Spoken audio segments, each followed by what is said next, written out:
اب تم سب اپنی طرف مت لے جانا کہ تمہاری منحوسیت ایٹسٹرا کی وجہ سے یہ سب ہوا ہے. یہ اتفاق تھا کہ شاید ہماری کمپنی کی قسمت میں نہیں ہے یہ.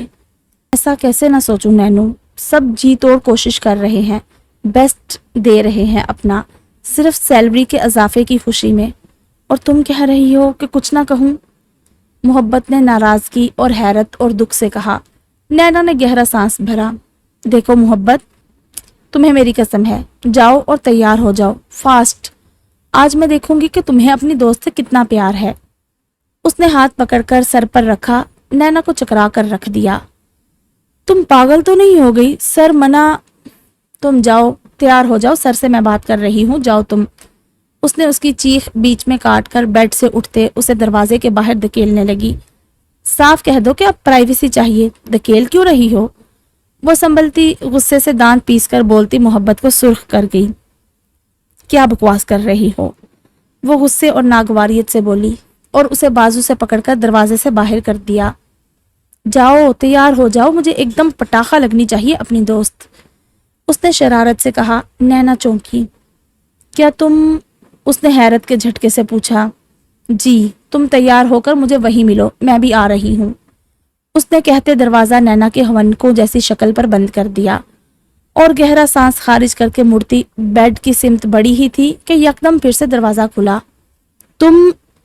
باقی کے الفاظ اس کے منہ میں ہی رہ گئے جب سامنے کھڑے بکھرے ہولیے سرخ آنکھوں والے سبیل آفاق کو دیکھا. محبت تو پردہ پوشی میں ماہر تھی, پر سبیل کی آنکھیں ساری کتھا بے چین اور بے سکونی سے سنا رہی تھی.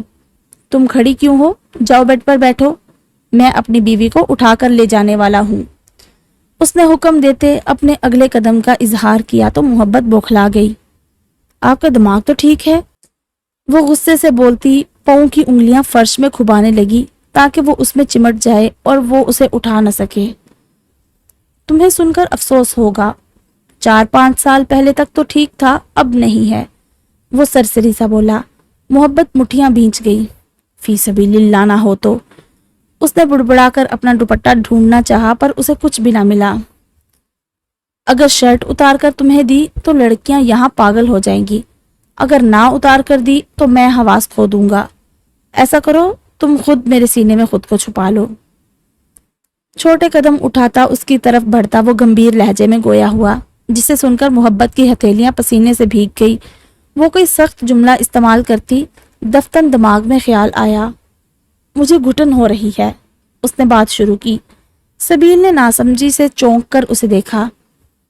کہیں تمہیں میری سانسوں کی طلب تو نہیں ہو رہی؟ وہ 2 قدم میں فاصلہ مٹا کر اس کے پیچھے آیا. نہیں, مجھے کہیں جانا ہے.